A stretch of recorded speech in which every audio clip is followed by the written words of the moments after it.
Hi, my name is Kate Shuster. I'm the director of the Middle School Public Debate Program. Today we're very fortunate to have a critical mass of league presidents here with us to talk about what it's like to be a league president. And so I'll go ahead and introduce our participants in today's panel discussion. On my left is Lee Harris. Lee is the president of the Inland Valley Debate League, and he is the coach at St. Mark's School, which is an Episcopal school in Upland, California. And then on my far right is Katie Ward. Katie is the president of the Independent Schools Debate League. She is the coach at Polytechnic, which is an independent school in Pasadena, California.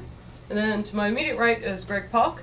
Greg is a master coach for the Middle School Public Debate Program, and he is the president of the Desert Valleys Debate League. He's our longest serving league president, and he is the coach at Desert Hot Springs Middle School in Desert Hot Springs, California.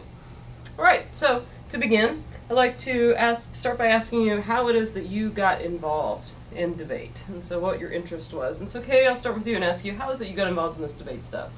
Well, our school had an upper school debate team that I wasn't involved with, but the students were very interested in, and I was always concerned because the middle school students didn't really have an outlet for debate. They were eager to speak, eager to be involved, and there was really nothing for the middle schoolers. So I actually started a little debate club, but it wasn't very exciting because we didn't really have anyone to debate against. Right. So we were just doing a lot of spars among ourselves. And so I got a letter actually from Kate, who said, we're starting up this league, this independent schools league in Los Angeles. Would you be interested? And so I just left on the opportunity. And so Kate was great. She came out, visited me, came all the way out to our school, which was a bit of a distance, and went through the whole program, explained how it worked, explained how they were starting up this league and how we could be charter members of this new league. And I kind of had a core group of students already, which I worked with.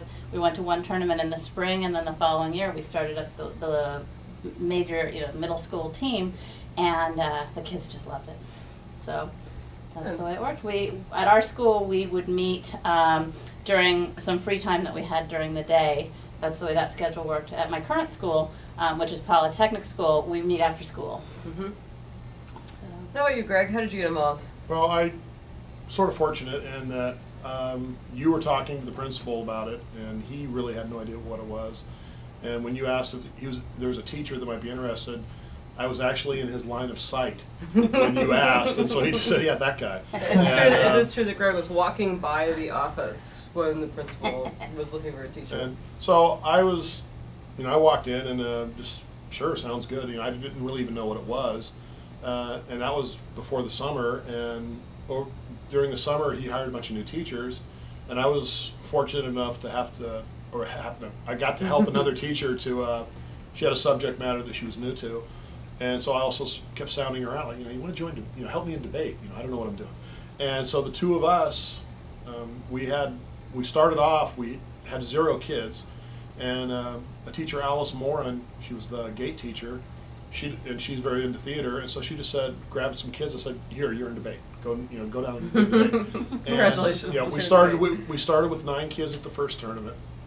And from there, it's our 5th year of it, or this year starting our 6th year, and we've had over 100 kids go through it, and me personally, I have no debate background at all, and the kids have actually forced me, just to be better and better. I just, they keep coming up with new things, and so I have to keep staying one step ahead of them. But I have no debate background at all, and I just sort of fell into it.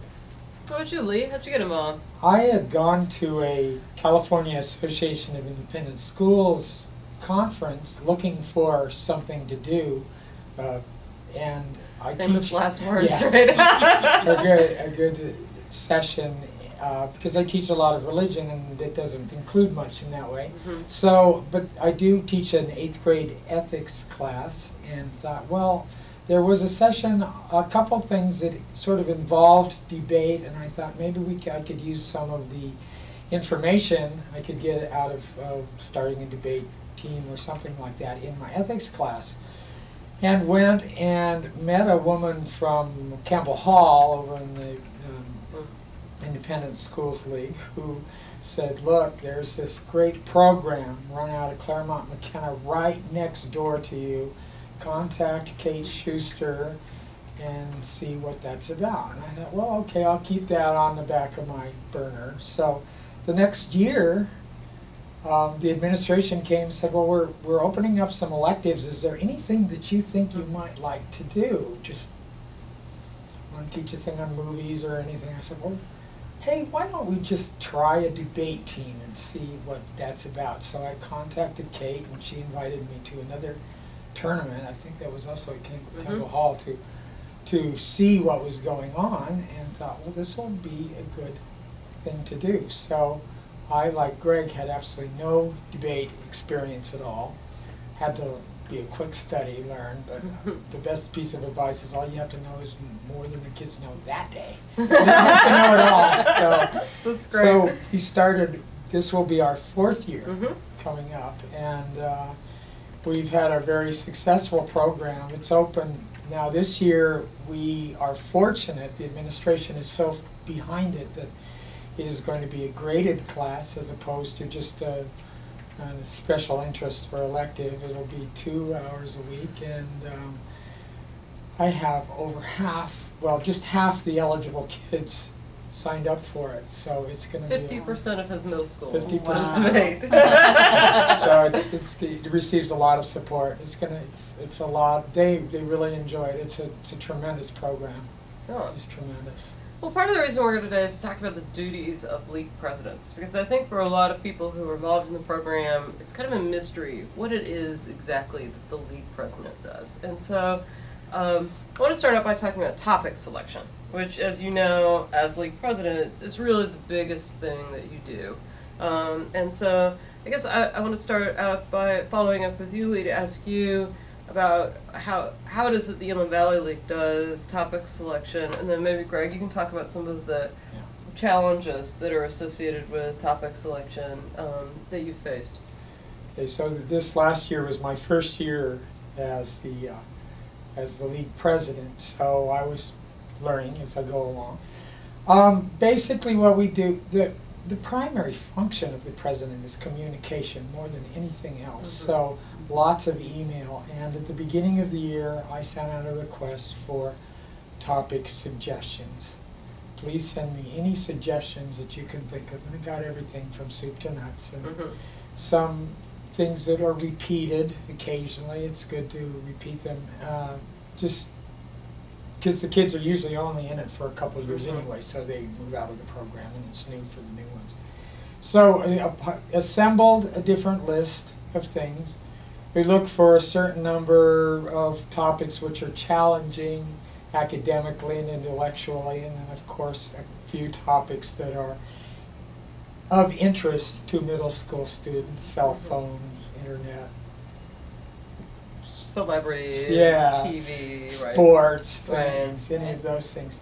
And then as far as actually selecting the topics for the specific tournaments, Kate and I work closely together, and I will usually make some suggestions, or she may have one. I also look at all the other sites that are listed, all the other topics that have been used by the other leagues across the country on the MSPDP site. And I also look at the iDebate magazine to see what they're debating internationally.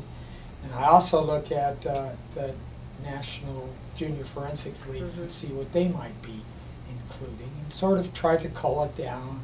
Get different ideas. Get different ideas, and then begin working that way. Do you have a favorite topic that you debated this year, or your students debated this year?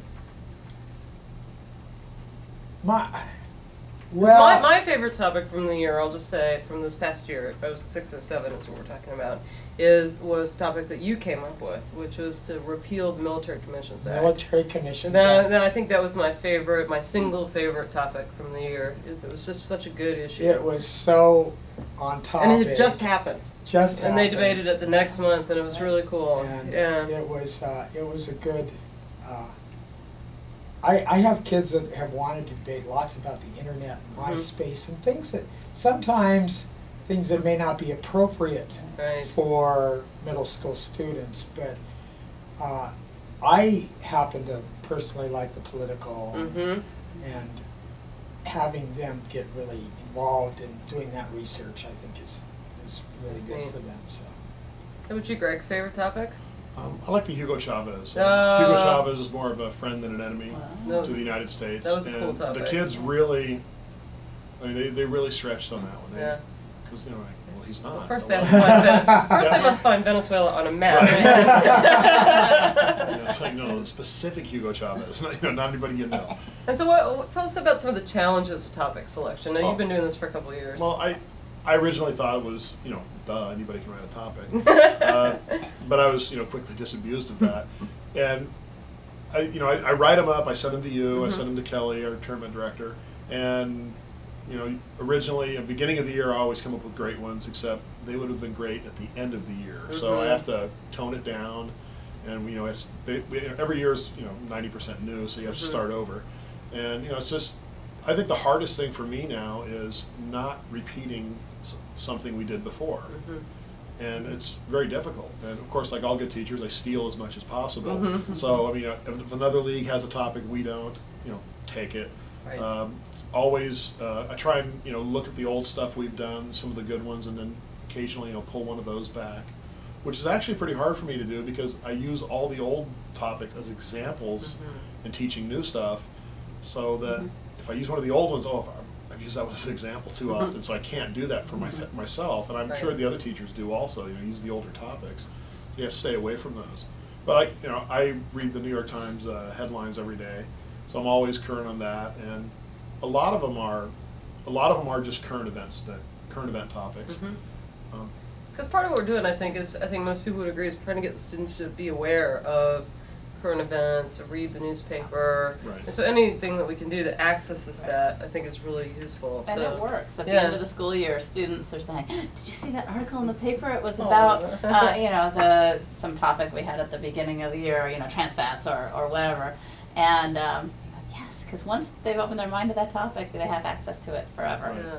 I think one thing that people think about topic selection for a league is some people believe that all of the coaches vote on the topics, but that's not true for most of our leagues. Most of our leagues, what happens is that they submit topics to the league president, and then the league president works with me and sort of has the final say on the topics. I have a list of probably 1,000 that people have just given me, and you know, there's some absolutely absurd ideas. You know, like, this would be funny. You know, we're not going to do that.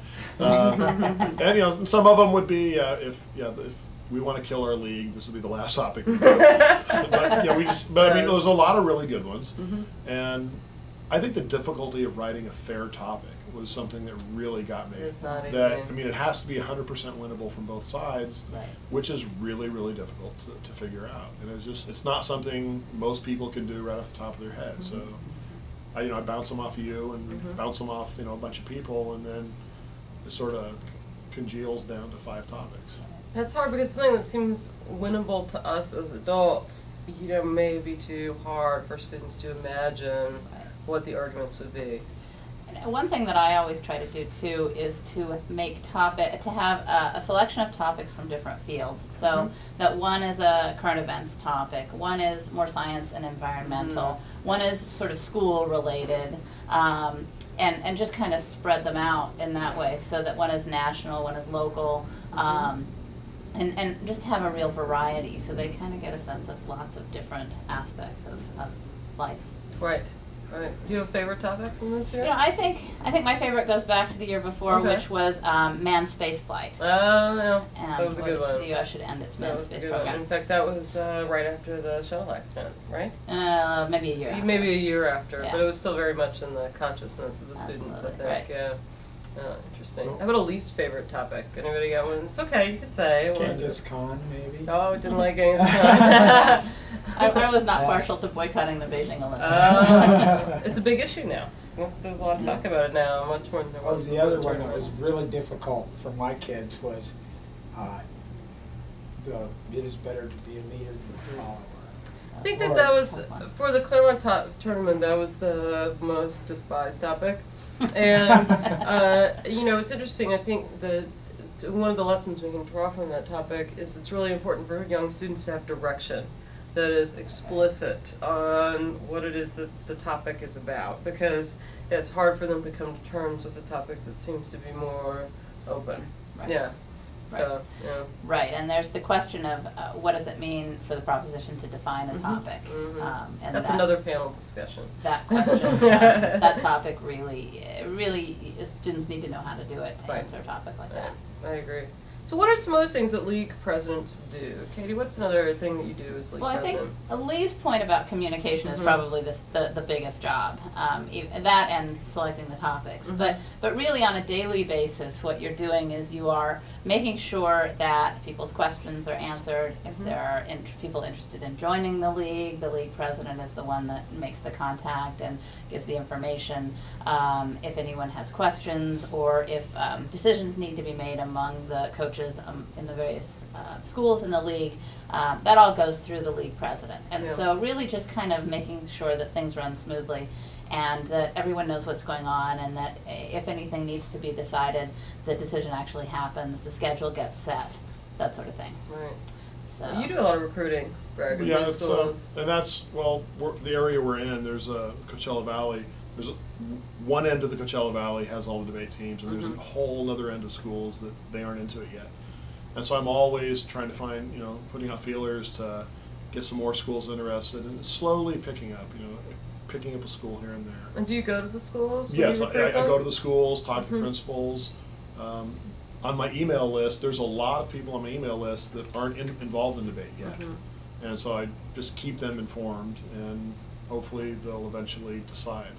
I think one of the hardest things is to convince a teacher Right. to take on the responsibility, and their first thing is, well, I'm not a debate person, I can't do this. And I try and explain that most of us weren't either. Yeah. Right. And it was just something we sort of fell into. That's right. And there's a lot of people that, well, my kids can't do this. And I think one of my jobs as league president is to go out there and say, no, Any student can do it. Yeah, any kid from any background can be competitive, can be successful. And it's, and the communication thing. I mean, you've got to constantly keep in communication with everybody. And, everyone's got my phone number, everyone's, and email is I think email is the success for being a league president. It's Email just is constant really email. important. You have a distribution list and that takes care of most of your communications. Yeah, that's right. Have you had any challenges, Lee, in your first year as league president? Not too many challenges really. A lot of it is just handling little things that come up, little problems. Just being as helpful as you possibly can to keep the schools interested. We had a new school this year in our league, which was, they jumped into it with both feet right away. And it was just really good to try to help them get involved. I think the most difficult thing for new schools coming in is not knowing what to expect, not knowing how to, what problems they might come upon, not knowing how they're going to get their judges I was just going to mention that this qualified. was an issue in the Inland Valley League this year, Yeah. was the judging shortage, So, which was something you dealt yes, with.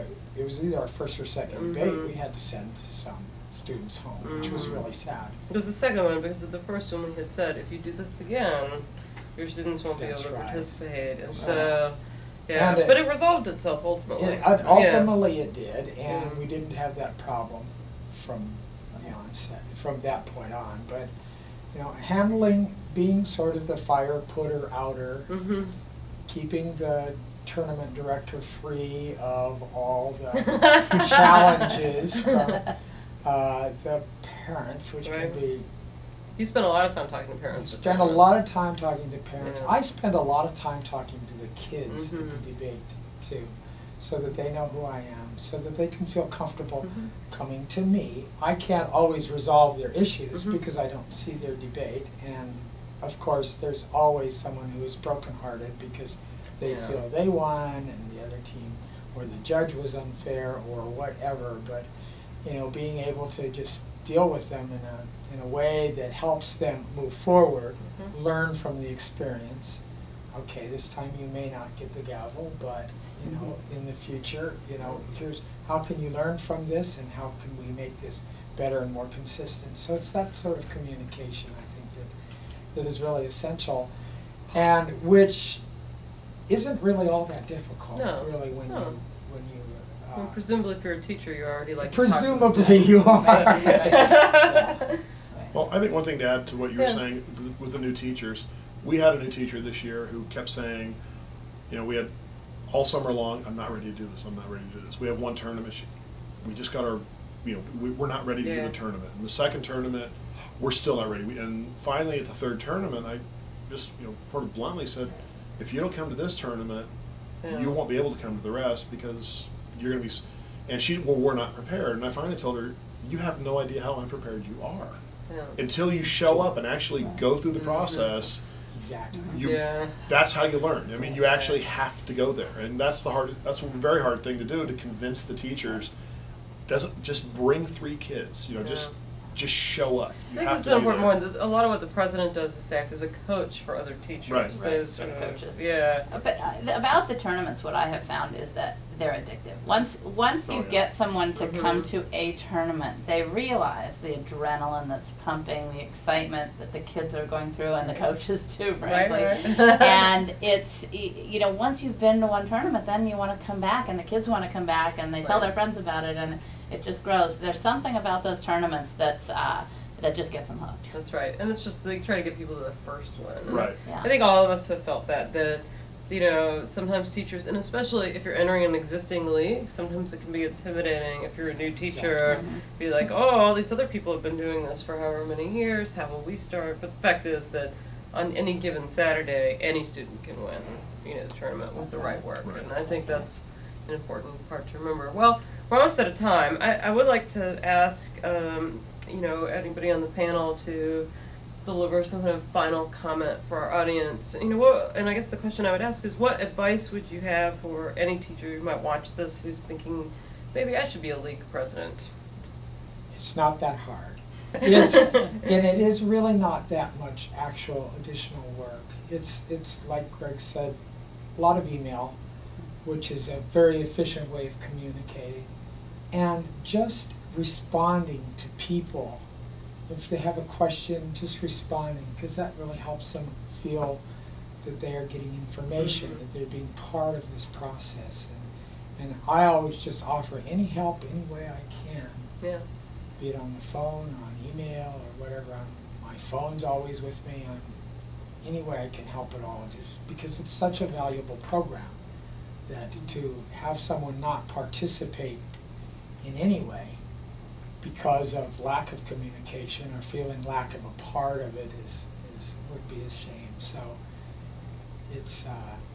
it's really rewarding for me, and I'm enjoying it. So Good. I think Very the thing good. to add is that as a league president, you're not just confined to your league. Mm-hmm. I mean, all of us work together, Mhm. and the leagues have split and gone various ways, and we all know each other eventually. So it's not that, oh well, my league does this, and Mhm. for some reason my league is always the one to find new things out. But but I mean, it's just what happens in my league, what happens in somebody else's league. All of us share, and any help you need for anything, everyone's available. It's in always all the been- different leagues. It's always been one of our goals, one of our major goals in the program is that you should, as a teacher, be able to take students to any given league, and it should look more or less like what your league looks like. And we want to see a lot of standardization, so I think that's an important point. How are you, Katie? Advice? Right. Well, I agree that it's not as much work as people think it's going to Mhm. be. It really it's comes in bits and spurts, but it's really it's not an overwhelming amount. And the thing is, I really enjoy sort of being part of the planning, being part of the process, knowing what's coming up, and just knowing that I've been involved with it. And as Paul said, really having contacts with other leagues, which other coaches within the league generally don't that much. And, if you complain about the topics, then you should become a league president. Because as the league president, you're You the one. get to choose. That's right. All right. Well, on that hopeful note, we'll close. I want to thank Lee and Greg and Katie for joining our panel discussion, and hopefully we'll have some more of these online soon. Thank you.